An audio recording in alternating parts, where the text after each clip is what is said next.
Welcome to Grow My Etsy Shop podcast, the drips of knowledge you need to start growing. Hey, welcome.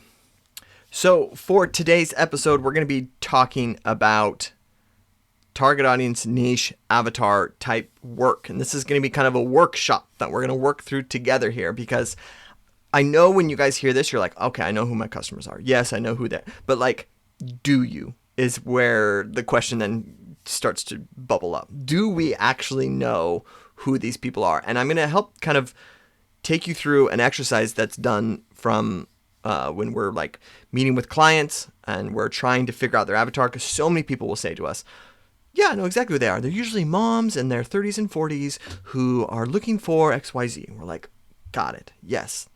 Good job. But that is a human. That is a person. And they have things about them that make them operate. And it's that we want to tap into, that allows us to speak a message that actually gets them to convert. This is how you grow on Etsy. I will die on this grave. As soon as I will die on this grave. Is that even how you say that? I will die on this hill. There you go. I will die on this hill. That as soon as you lock in to, I know what keeps my person up at night. I know what's important to them. It's sort of like Inception. Have you seen that movie? Where there's layers to a person. And there's this deep layer that we don't want to admit about ourselves. But it's human nature. It's in us. So this is where, like, not to get super political here, but like racism and things like this come into play. Is like, if you stop anyone on the street, they're not going to say that they're racist. But if you start to dig into something, you'll start to find that there might be some prejudice and some things that can stir up as you go deeper. But there's a blanket of safety that we put across ourselves. That was political. We do the exact same thing with things about ourselves. We have a layer of blanket that we want to think, this is who I am. But the truth is, there's underscore things that operate us that we don't necessarily want to bubble up. But if we understand that about ourselves and we understand that about our customer audience, then that's what we can start to spark up that make them feel. And if we can connect the wires from under the blanket, that they say, oh yes, I connect. It's the difference between having a good friend and a best friend. A good friend is like, yes, when I present the version of myself that I want to present, we connect and I like them and we are good friends with each other. But when you have a best friend, it's when they connect with the wires underneath your blanket.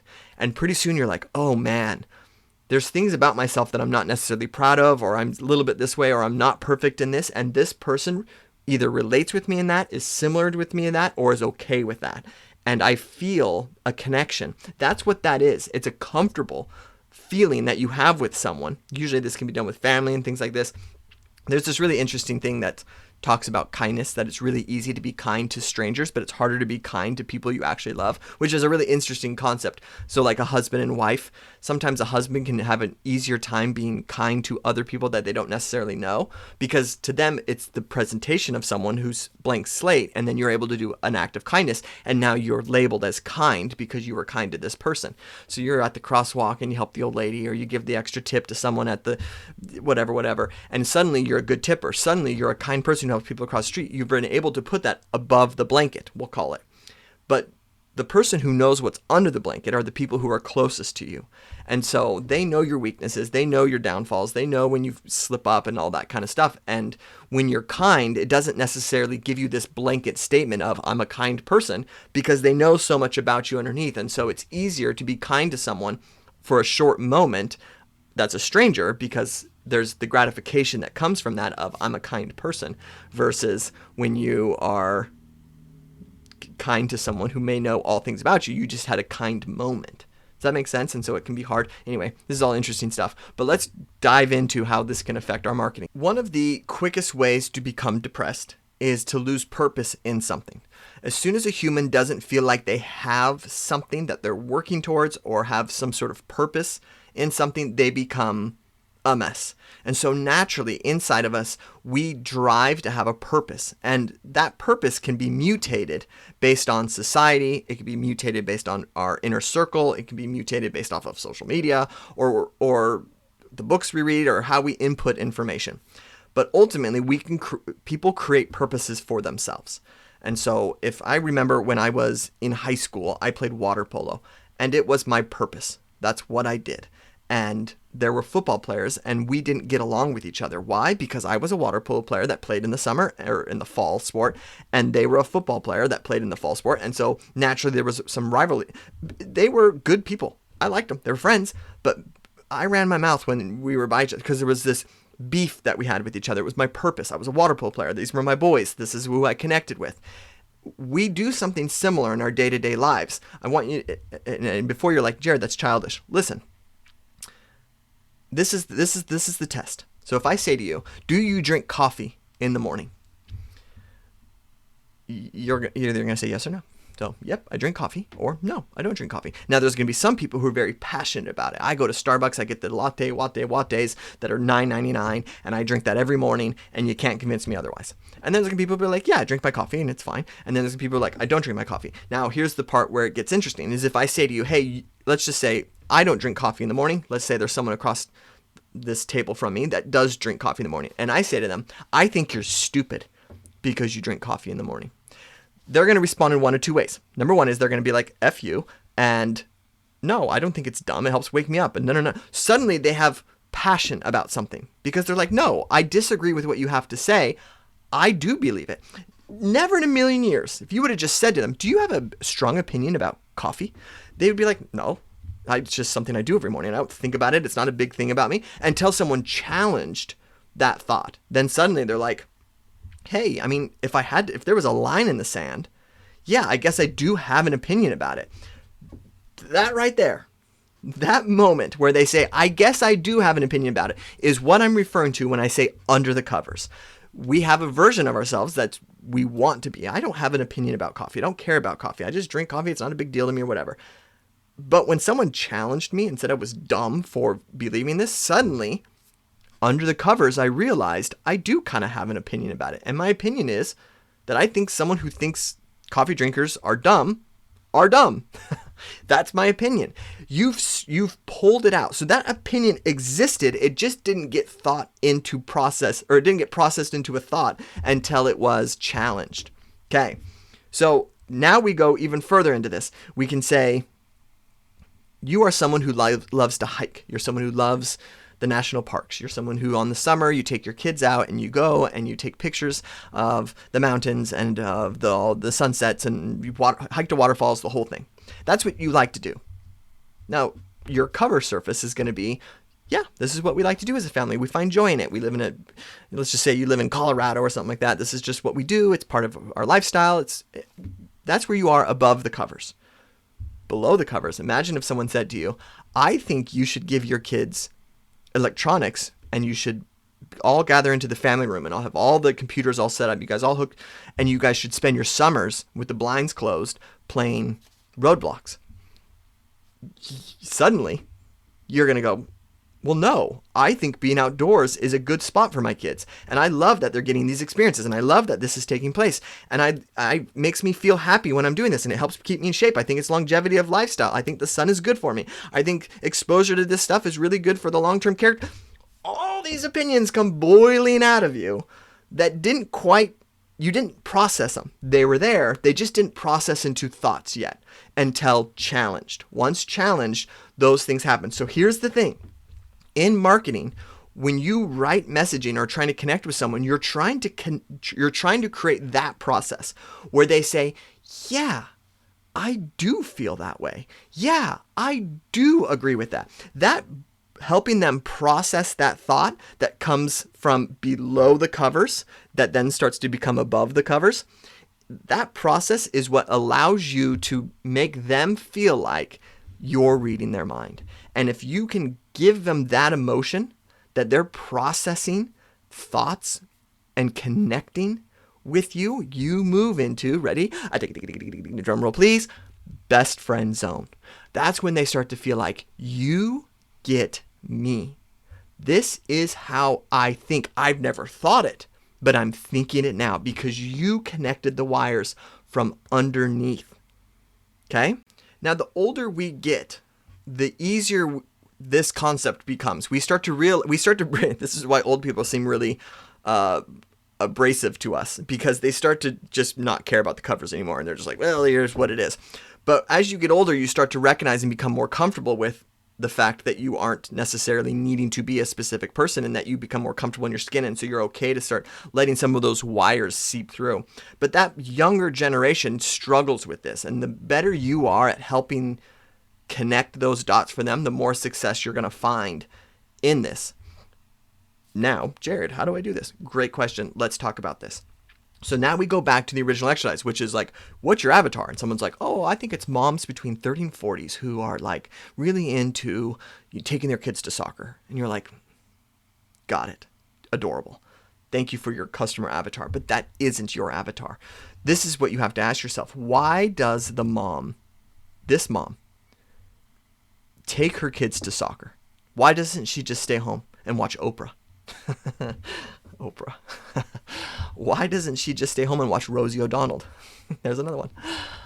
Why is she getting up and going to soccer? And when she's at soccer, what's important to her? Now, I know what people are going to say. Well, no, she just wants to take the kids to soccer. Great above the covers answer. Below the covers. Is she thinking that people are looking at her? Is she worried about that? Is she wanting to present herself in a certain way? Is she on time or is she late? Why is she on time? Why is she late? Is she involved in the game or is she talking with her friends? When she's talking with her friends, what are they talking about? Is it surface? Are they talking deep? Are they similar looking? If she's with her friends, do they look like her? Does she want to look like her friends? Is it important that she fits in with those? Is there certain people she wants to connect with? How is she going to connect with that person? Is it through her looks? Is it through what she's doing? Is it through what she drives? Is it through genuine friendship? Is it through how they've spent time together? Those are the things you think about, because suddenly if you're selling a Stanley Cup and you're saying, I want to be able to have a broad reach to my individuals, or I'm selling an accessory, let's do that, to a Stanley Cup. You then have to say, why does someone want something dangling from their Stanley Cup? And you have to challenge it. So you have to say, well, it's stupid. And why would someone who had one of those say, well, no, it's not? What would they defend? What would they say? But even, they might give you some BS answer. We're like, oh, no, it's really cute. And, oh, I just really like it. And I just thought it was really cool. I just like the colors of it. I like the sound. Whatever. That's not the reason. You're getting something hung from your Stanley Cup for a deeper reason. Who in your life is doing this? Who's going to appreciate this in your life? Is it the other people in the soccer field? Is it a spouse? Is it a friend? Is it the people you follow on social media? Someone, you're doing this for someone. You're impressing someone. You want someone to see this. This isn't just for you. There's a reason. And if you find what that reason is, and that's what you promote. So meaning in your listing photos, bring this into Etsy, you say, this will help you blank, or connect with da-na-na-na-num, or stand out as da-na-na-na-num, or make your Stanley unique, because that might be what it is. They might just say, I just don't want mine to blend in with everybody else. I kind of want to be a trendsetter. I want to be a trailblazer. I want to be able to have things that hang from it that represent me. So it can be a conversational starter. Someone sees, oh, I love your Stanley. Oh, do you have a Mickey Mouse thing on it? You go, yeah, I love Disneyland. I go every weekend. There's your reasoning. So now when you have your little Mickey Mouse thing that you're selling, don't sell Mickey Mouse. You can't do that. But you get what I'm saying here. And you don't just take pictures of it and say, hey, here's a Mickey Mouse thing. You instead let them know. You dive into what they're thinking. Represent yourself. For Disney lovers, if you're someone who loves Mickey Mouse more than anything, if you're someone who goes to Disneyland, if you're someone who really finds that Disneyland is your happiest place, then this is for you. And that's when they go, yes, I connect with that. Disneyland is my happiest place. Because if I was to say to them, Disneyland is stupid, and anyone who goes to Disneyland is stupid, they would probably have a very argument ready for me to go of saying, absolutely not. This is why I love Disney. This is why Disney's the best. Great. Let's use that in our marketing. So we know they're passionate about it. It's just under the covers. So we bring it up and we allow our marketing to then connect with them and allow them to say, that is me. So Jared, you talked about homework assignment. Yes, this is what I want you to do. I want you to currently take your avatar, which is probably going to be moms from 30 to 40 or whatever, and instead say, what happens if I challenge my avatar in what they believe? So Jared loves chess. It's something I study. It's something I love. I play all the time. And if someone said to me, like, I'm walking down the street and someone says to me, I don't really like chess. Does it hurt my feelings? No. Well, that's fine. I get it. If my best friend said, I don't really see why you play chess, I'm like, yeah, no problem. I get it. So Jared, are you passionate about chess? My answer is like, no, it's just something I enjoy. But if someone was to say to me, you're stupid and you're wasting your time and you should be doing other things with your life other than playing chess, suddenly, okay, I'm willing to have this conversation with you. It's something that relaxes me. I reward myself throughout the day of work with chess because it allows me to finish my work and then, or like finish a task that I'm doing, and then I play a quick online game. And it detoxes my brain. It allows my brain to think about something else because I find that my brain stacks things and it's hard for me to clear it. And chess allows me to clear my brain. A. B. It's changed the way I think. I think that the world is so next step. What's the next step? What's the next step? What's the next step? Chess has allowed me to see things more two-dimensional. It allows me to see things from start to finish. It allows me to see that the motions I'm taking now will give me the result I'm looking for at the end. And that's helped me in my work. It's helped me in my parenting. It's helped me in my relationships to recognize that sometimes a pawn at the moment doesn't seem like it's going to be a great move, but if you're aware of the long term of that, then you can make these slow progress to eventually make something into a queen or whatever it may be. And that's changed me as a person, and it's changed the way I make decisions. 2 seconds ago, Jared, I don't really like chess. Yeah, that's fine. To now, you've just heard me say all the things. Chess is a relaxing thing for me. It's a detoxing thing for me. It allows me to connect to a different part of my brain that is less stressed than my work brain. It allows me to grow the way that I think and has helped me make better life decisions because of that. All of those things are now what your avatar wants to hear. And so if you were selling anything chess oriented, instead of just being like, oh, I target, I'm 38, so males between 30 to 38 who like chess, you're instead saying, this is why they like chess. This is the reason they choose it. And now when I sell it, I'm going to sell that to them. Because if I'm buying a chess t-shirt, that's why I love chess. And those are the things you're going to, hey, if you're this type of person and this is what this is going to do, and you're like, yes. So people buying home decor, are we just buying it to hang it on our wall? Or is there a reason we're hanging on our wall?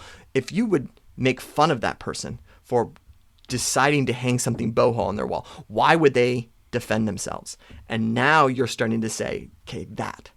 So if you happen to know anyone who's in your target audience, you can come to them and say to them, can I challenge you in this?